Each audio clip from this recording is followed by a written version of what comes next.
बिस्मिल्लाहिर्रहमानिर्रहीम अस्सलाम वालेकुम डियर स्टूडेंट। आज का जो हमारा टॉपिक है उसमें हमने गॉल्जी ऑपरेटर्स को डिस्कस करना है।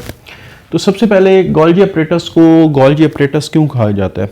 तो गॉल्जी जिस साइंटिस्ट ने इसको डिस्कवर किया उसका नाम कैमिलियो गॉल्जी है। 1898 में उसने इस ऑपरेटर्स को डिस्कवर किया। ऑपरेटर्स कोई भी ऐसी चीज़ जो एक ख़ास किस्म का फंक्शन परफॉर्म करे उसके लिए बाद दफ़ा हम ऑपरेटर्स का वर्ड इस्तेमाल करते हैं। अच्छा, सबसे पहले जो गॉल्जी ऑपरेटर्स है इसकी जो डिस्कवरी है वो थोड़ी शुरू में डाउटफुल रही है। उसकी वजह क्या है? हमारे पास जो साइंटिस्ट है ना कैमिलियो गॉल्जी, उसने सेल को स्टडी करने के लिए एक स्टेनिंग की टेक्निक डेवलप की थी, उसका नाम है गॉल्जी स्टेनिंग। उसने इस गॉल्जी स्टेनिंग का इस्तेमाल करते हुए नर्वस सिस्टम के जो सेल हैं उन पर इन्वेस्टिगेशन की, उस पर रिसर्च की। तो जब अपने ये इस नई टेक्निक को इस्तेमाल करते हुए, जिसका नाम गॉल्जी स्टेनिंग था, जो इसने खुद डेवलप की, और उसको इस्तेमाल करते हुए जब वो नर्वस सिस्टम के सेल को इन्वेस्टिगेट यानी उन पे रिसर्च कर रहा था तो उसने एक स्ट्रक्चर देखा, एक जाल देखा सेल के अंदर, एक नेटवर्क देखा। और चूंकि एक वो नेटवर्क था इस वजह से उसने इसके लिए वर्ड इस्तेमाल किया रेटिकुलर ऑपरेटर्स। रेटिकुलम कहते हैं किसी नेटवर्क को। क्लियर? बाद में ये जो हमारे पास उसने एक्सपेरिमेंट किया था, उसने अपनी इस डिस्कवरी को 1898 में पब्लिकली अनाउंस किया। यानी पहले उसने काम किया, फिर उसके बाद तकरीबन 1898 के अंदर उसने पब्लिकली यानी लोगों को बताया कि मैंने इस स्ट्रक्चर को देखा है सेल के अंदर। बाद में इस स्ट्रक्चर को इसने तो नाम दिया था ना रेटिकुलर ऑपरेटर्स, बाद में इसी स्ट्रक्चर को गॉल्जी ऑपरेटर्स का नाम दिया गया जब इस स्ट्रक्चर की कंफर्मेशन हो गई। अब मैंने ये जो बात की ना कि जब इस स्ट्रक्चर की कंफर्मेशन हो गई वो इस वजह से की क्योंकि शुरू में जब ये स्ट्रक्चर डिस्कवर हुआ था और गॉल्जी ने डिस्कवर किया था उस वक्त ये ऑपरेटर्स डाउटफुल था। उसकी वजह यह है कि काफ़ी सारे साइंटिस्ट का ख्याल था कि गॉल्जी ने जो ऑब्जर्व किया है वो कोई सेल का ऑर्गेनेली नहीं है, बल्कि उसने जो नया तजर्बा किया था, नई स्टेनिंग की टेक्निक डेवलप की थी, उन्होंने क्या लगता है ऐसा कि ये इस स्टेनिंग का कोई साइड इफेक्ट है जिसकी वजह से ये छोटे छोटे स्ट्रक्चर नज़र आ रहे हैं। तो शुरू में उन्होंने इस बात को तस्लीम नहीं किया। उन्होंने कहा कि ये स्टेनिंग का साइड इफेक्ट है, इस स्टेनिंग की वजह से आपको कोई एक स्ट्रक्चर नज़र आ रहा है। लेकिन बाद में जब इलेक्ट्रॉन माइक्रोस्कोप इन्वेंट हुई 1950s में, इलेक्ट्रॉन माइक्रोस्कोप का इस्तेमाल शुरू हुआ, तब ये जाके इस स्ट्रक्चर की कंफर्मेशन हुई और आज हम ये समझते हैं कि ये सेलुलर ऑर्गेनेली है। क्लियर? शुरू में तो उन साइंटिस्ट ने इसके बारे में कहा था कि ये गॉल्जी का विजुअल डिस्टोर्शन है, यानी इसकी नज़र का धोखा है कि स्टेनिंग की वजह से ये प्रॉब्लम या ये स्ट्रक्चर बनता हुआ नज़र आ रहा है, रियल में कोई स्ट्रक्चर मौजूद नहीं है। अच्छा, जब ये स्ट्रक्चर इलेक्ट्रॉन माइक्रोस्कोप से डिस्कवर हुआ यानी कंफर्म हुआ, डिस्कवर तो इसने कर लिया था, कंफर्म हुआ, तो बाद में इस स्ट्रक्चर का नाम गॉल्जी ऑपरेटर्स रखा गया ऑनर देने के लिए। कैमिलियो गॉल्जी को ऑनर देने के लिए इसका नाम गॉल्जी ऑपरेटर्स रखा गया। तो ये पूरी हिस्ट्री थी। तो structure was named after his name, तो इसके नाम पर ही इसका नाम रखा गया, लेकिन खुद इसने रेटिकुलर ऑपरेटर्स इसका नाम रखा था। मैनी साइंटिस्ट, काफी सारे साइंटिस्ट का ख्याल है कि डिड नॉट बिलीव, वो इस बात पे यकीन ही नहीं करते थे that what Golgi observe was a real organelle, कि जो गॉल्जी ने ऑब्जर्व किया वो वाकई ही सेल का ऑर्गेनेली है। इंस्टेड, बजाय इसके, दे आर्गू, उन्होंने बहस शुरू कर दी दैट, वो बहस क्या थी? अपीरेंट बॉडी, जो बॉडी नजर आ रही है गॉल्जी को, कैमिलियो गॉल्जी को जो चीज नजर आ रही है वाज ए विजुअल डिस्टोर्शन, ये एक नजर का धोखा है। उसके स्टेनिंग की वजह से एक फॉल्स इमेज क्रिएट हो रही है जो हकीकत में उसकी कोई भी हकीकत नहीं है। काज बाय, और ये तस्वीर क्यों बनी? काज बाय स्टेनिंग, इसने नई जो टेक्निक इस्तेमाल की थी शायद उसकी वजह से ये इमेज बनी है। इन्वेंशन ऑफ इलेक्ट्रॉन माइक्रोस्कोप, जब इलेक्ट्रॉन माइक्रोस्कोप की इन्वेंशन हुई 1950s के एरा में इसको इस्तेमाल करना शुरू किया, finally confirm that it is a cellular organelle. तो यहाँ से कन्फर्म हो गया कि ये सेलुलर ऑर्गेनेली है। अच्छा, अगर हम इसका स्ट्रक्चर डिस्कस करें कि ये स्ट्रक्चर कहता क्या है, तो सबसे पहले इस स्ट्रक्चर के बारे में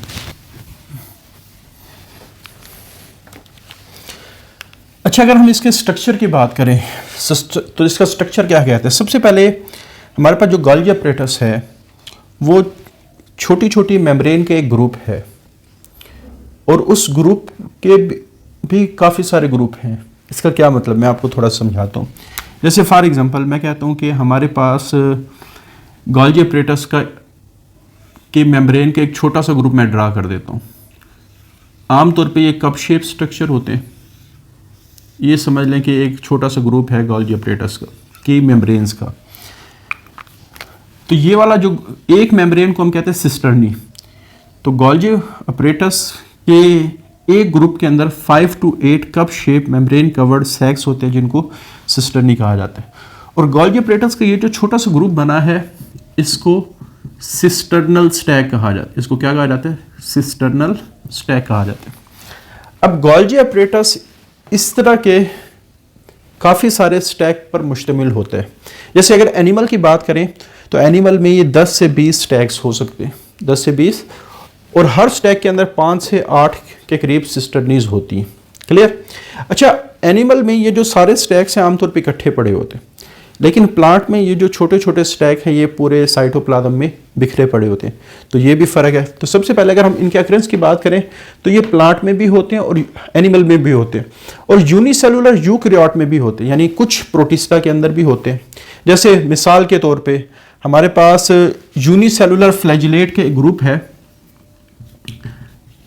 यूनिसेलुलर फ्लैजिलेट का ताल्लुक है किंगडम प्रोटिस्टा के साथ। तो ये प्रोटिस्ट हैं, आपको पता है कि 5 किंगडम होते हैं। इसमें जो सिस्टर्नी की तादाद है वो 60 तक हो सकती है, और ये बहुत ज़्यादा हाई है। क्यों? हमारे पास जो सिस्टर्नी में कितने सिस्टर्नल स्टैक में कितने सिस्टर्नी होंगे और एक सेल के अंदर कितने सिस्टर्नल स्टैक्स होंगे, ये उसकी फंक्शनैलिटी के ऊपर डिपेंड करता है। जितना ज़्यादा फंक्शन उस सेल ने ज़्यादा परफॉर्म करना है प्रोटीन की प्रोडक्शन के लिहाज से, लिपिड की प्रोडक्शन के लिहाज से, मॉडिफिकेशन के लिहाज से, यानी जो गोल्जी अपरेटस का फंक्शन होता है अभी हम डिस्कस करेंगे, तो उतना ही ज़्यादा उनके अंदर सिस्टर्नी की तादाद भी होगी, सिस्टर्नल स्टैक की तादाद भी होगी। क्लियर?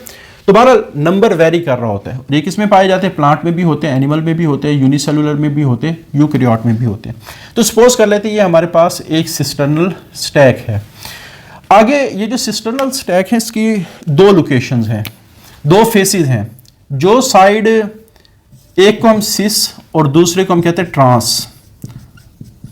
अब किसको सिस कहा जाएगा, किसको ट्रांस कहा जाएगा? आमतौर पे जो गोल्जी अपरेटस का फंक्शन है, जब हम फंक्शन की बात करते हैं तो गोल्जी अपरेटस ने उन चीज़ों को मॉडिफाई करना है, उनको की क्वालिटी को इम्प्रूव करना है जो एंडोप्लाज्मिक रेटिकुलम से आते हैं। और आपको पता है जो एंडोप्लाज्मिक रेटिकुलम है वो न्यूक्लियर मेम्ब्रेन के साथ अटैच है, ये हम पढ़ चुके हैं। ये समझ लें न्यूक्लियर मेम्ब्रेन है, और इसके साथ ये जो ट्यूब्यूल्स का या सैक्स का स्ट्रक्चर है ये एंडोप्लाज्मिक रेटिकुलम कहलाता है। ये ऐसे हम रफ से इसको ड्रा कर देते हैं, ये ऐसे। क्लियर? तो ये न्यूक्लियर इन्वेलप है, ये ER एंडोप्लाज्मिक रेटिकुलम है, और इसके साथ ये गोल्जी अपरेटस पड़ा हुआ है। ठीक है? तो वो साइड जो एंडोप्लाज्मिक रेटिकुलम की तरफ होगी वो सिस कहलाएगी। दीज हैव डिस्टिंक्ट 2 फेसेस, इनमें 2 फेसेस होते हैं। सिस इज फाउंड नियर ER, तो ये एंडोप्लाज्मिक रेटिकुलम, और जो दूसरी साइड है वो प्लाज्मा मेम्ब्रेन के तरफ होगी, प्लाज्मा मेम्ब्रेन की तरफ होगी। तो आप ये समझ लें कि trans is position near the plasma membrane. अच्छा, लोकेशन की बात करें, चाहे एंडोप्लाज्मिक रेटिकुलम हो चाहे गोल्जी अपरेटस हो, ये तो सेल के अंदर ये न्यूक्लियस के इर्द गिर्द होते हैं, प्लाज्मा मेम्ब्रेन के तक पहुंचते हैं, यानी न्यूक्लियस से स्टार्ट होकर इनके स्ट्रक्चर कहाँ तक पहुंचते हैं? Plasma membrane. तो बहरहाल न्यूक्लियस के इर्द गिर्द ये मौजूद होंगे। अक्रेंस की बात हो गई, नंबर्स की बात हो गई, उसके बाद इनके फंक्शन को डिस्कस कर लेते हैं। अच्छा, ये दोनों मिलके गोल्जी अपरेटस और एंडोप्लाज्मिक रेटिकुलम एक सेल को एक बहुत अच्छी फैक्ट्री की तरह वर्क करवाते हैं। जैसे हम एक फैक्ट्री की बात करते हैं ना, तो फैक्ट्री के अंदर जो इंपॉर्टेंट यूनिट होते हैं, सपोज कर लेते हैं फैक्ट्री के अंदर जहाँ चीज़ें बन रही होती हैं वो फैक्ट्री का मैन्युफैक्चरिंग यूनिट होता है। अच्छा, जब चीज़ शुरू में बनती है तो उसकी क्वालिटी अच्छी नहीं होती, वो रफ सी होती है। फिर उसके ऊपर डेंटिंग पेंटिंग की जाती है, उस पर मिर्च मसाला छिड़का जाता है अगर कोई खाने की चीज़ हो, और फिर उसको पैक करके बाहर भेजा जाता है। जैसे लेज़ जब फैक्ट्री के अंदर बनेंगे तो हो सकता है उसके ऊपर इतना मिर्च मसाला ना हो और उसकी क्वालिटी इतनी अच्छी ना हो। अगर वो लेज़ वाले जो ही मशीन से चिप्स को निकालें और बड़े बड़े बोरों की शक्ल में बाहर भेज दें, तो क्या ख्याल है कि लेज़ क्या इतनी सेल कर पाएगा? कोई भी अच्छी चिप्स की फैक्ट्री है, क्या वो अपनी इतनी अच्छी सेल कर पाएंगे? नहीं। तो उसका जवाब होगा नहीं। हाँ, अच्छी सेल करनी है तो पहले लेस को किसी और यूनिट में भेजा जाए, उनकी क्वालिटी को चेक किया जाए कि उसमें डिफेक्टिव पीस ना हो। फिर दूसरा क्या, उस पर मिर्च मसाला ऐड किया जाए, मिर्च मसाला ऐड किया जाए और फिर उसको पैक करके और अच्छी पैकिंग के अंदर मार्केट में लॉन्च किया जाए, तब लोग उस पर ट्रस्ट करेंगे। दूसरी बात, जब हम कोई खाने पीने की चीज़ें बनाते हैं तो जहाँ वो खाने पीने की चीज़ें बन रही होती हैं वहाँ कितना हाइजीनिक कंडीशन का ख्याल किया जाता है। देखो ना, एक आप किसी कारखाने में गए जहाँ खाने पीने की चीज़ें बन रही हैं, लेकिन वहाँ आपने जाके देखा जो खाने पीने का मटेरियल जिससे चीज़ें बनती हैं उस पर मक्खी बैठी हुई है, मच्छर बैठे हुए हैं, गंदा पानी पड़ा हुआ है, लोग साफ सफाई का ख्याल नहीं रखते। तो क्या ख्याल है, उस फैक्ट्री को आप इंटरनेशनल लेवल तक लेके जा सकते हो? नहीं।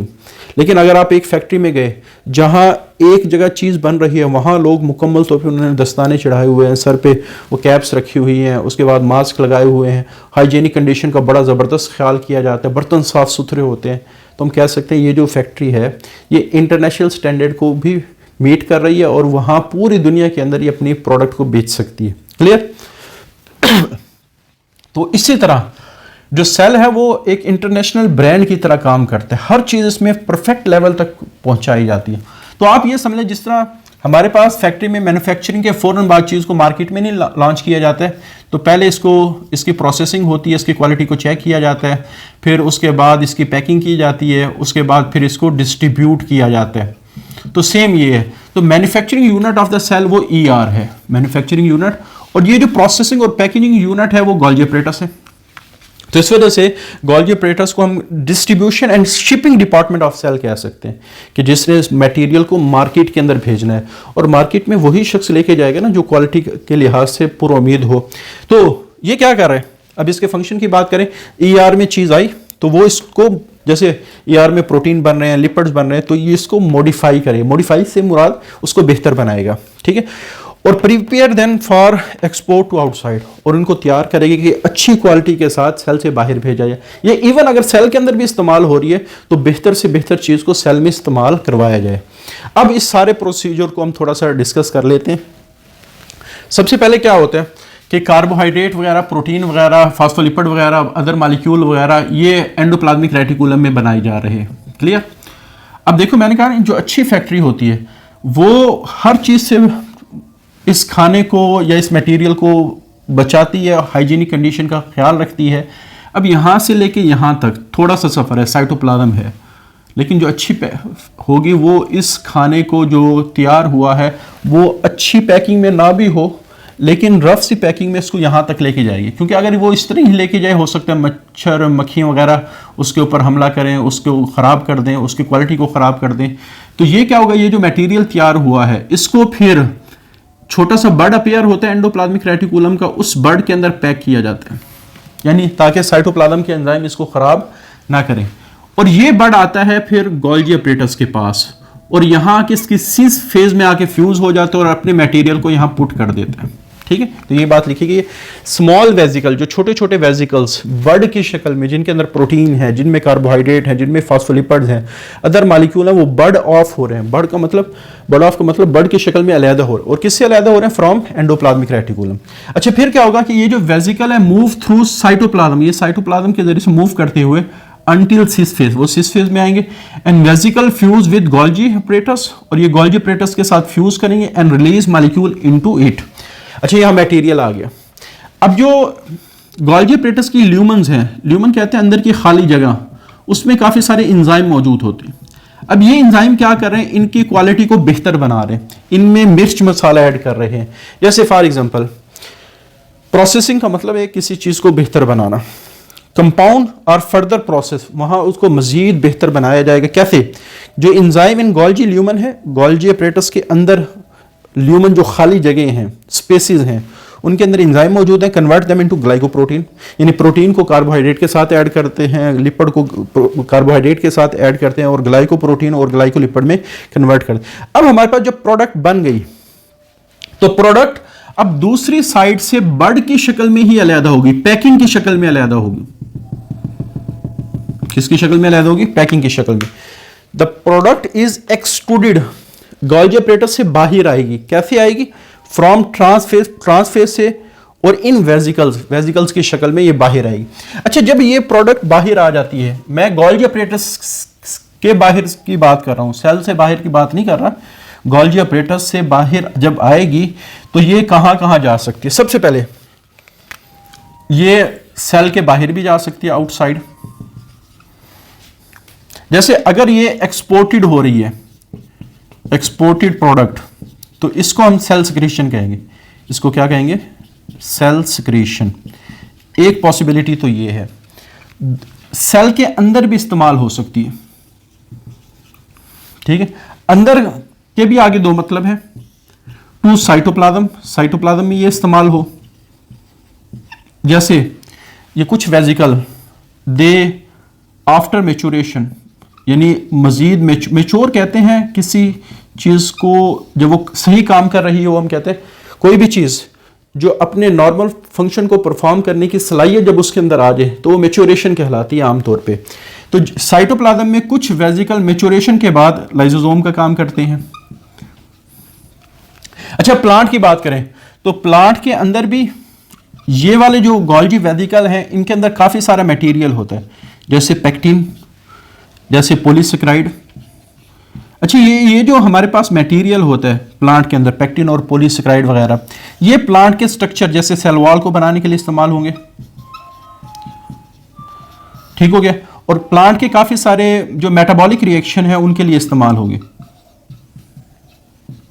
तो बहरहाल हमारे पास साइटोप्लाज्म में ये मुख्तलिफ मकासद के लिए ये प्रोडक्ट इस्तेमाल हो सकती है। अच्छा, दूसरी प्रोबेबिलिटी ये भी है कि हो सकता है यहाँ कोई डिफेक्टिव प्रोटीन बन जाए, तो उसको दोबारा ईआर में भेज दिया जाता है, return to ER, return to ER. तो इस तरह बहरहाल ताकि इसमें मजीद मॉडिफिकेशन के बाद उसकी क्वालिटी को बेहतर बनाया जाए। तो अगर आप देखें कि जो सेल है वो एक बड़ी अच्छी फैक्ट्री की तरह काम कर रहा है, ईआर चीज़ें बना रहे हैं, वेजिकल्स की शक्ल में सिस फेस पे आ रही है, वो यहाँ मॉडिफाई हो रही है, ट्रांस फेस से वेजिकल निकल रहे हैं, सेल से बाहर जाएंगे तो सेल सिक्रीशन कहलाएंगे। साइटोप्लाज्म में भी बहुत सारे फंक्शन को परफॉर्म करने के लिए इस्तेमाल हो सकते हैं। जैसे मैं कहता हूँ कुछ वेजिकल लाइसोसोम के तौर पे इस्तेमाल, अब लाइसोसोम का ये अगला जो टॉपिक होगा वो हमारा लाइसोसोम से रिलेटेड ही होगा। कुछ हमारे पास प्लांट के अंदर जैसे पेक्टिन और पॉलीसेकेराइड वगैरह का मटीरियल बना रहे होते हैं, और जो फिर आगे प्लांट के स्ट्रक्चर बनाते हैं, जैसे सेल वॉल वगैरह बना रहा होता है। उसके बाद प्लांट का जो मेटाबॉलिक रिएक्शन है उनमें वो मटीरियल इस्तेमाल हो रहा है, और अगर कोई डिफेक्टिव चीज़ है उसको दोबारा ईआर के पास भेज दिया जाता है ताकि वो उसको मजीद मॉडिफाई करे। अच्छा, एक और बात, अगर आपसे पूछ लिया जाए सिंस और ट्रांस में डिफरेंस लिखें, तो आप कहेंगे जिस फेस का रुख एंडोप्लाज्मिक रेटिकुलम की तरह वो क्या कहलाते हैं? सिंस, और जिसका प्लाज्मा मेम्ब्रेन की तरफ है ट्रांस। तो एक डिफरेंस तो ये हो गया। दूसरा डिफरेंस आप लोग ये भी लिख सकते हैं कि हमारे पास गोल्जी अपरेटस की वो साइड जो एंडोप्लाज्मिक रेटिकुलम से निकलने वाले वेजिकल को फ्यूज करवाएगी, यानी यहां फ्यूजन ऑफ वेजिकल हो रहा है जो कहां से आ रहे हैं? From endoplasmic reticulum. अच्छा, ट्रांस आफ्टर मेचुरेशन जो हमारे पास वेजिकल्स निकल रहे होते हैं वो गोल्जी अपरेटस से निकल, गोल्जी अपरेटस की ट्रांस साइज से निकले, यानी ब्रेकडाउन ऑफ वेजिकल हो रहा है फ्रॉम ट्रांस साइज और फ्यूजन ऑफ वेजिकल हो रहा है फ्रॉम सिस। तो इस वजह से सिस का एक नाम और भी है, इसको फॉर्मिंग फेस भी कहा जाता है, जहां चीजें बन रही हैं, जहां चीजें बन रही हैं। और ट्रांस फेज का एक नाम और भी है मैच्योरिंग फेज के, यहां से मैच्योर चीजें निकल रही हैं। तो बाद दफे ये नाम भी आ सकते हैं, सिंस को फॉर्मिंग फेस भी कहा जाता है और ट्रांस को मैच्योरिंग फेस भी कहा जाता है। तो ये हमारे पास गोल्जी अपरेटस का फंक्शन है और इसका स्ट्रक्चर है, तो बड़ा ही इंपॉर्टेंट लॉन्ग क्वेश्चन है, तो इसको अच्छी तरह आप तैयार करेंगे। इंशाल्लाह अगले लेक्चर में अगले टॉपिक को डिस्कस करेंगे। आज के लिए इतना ही, अल्लाह हाफिज़।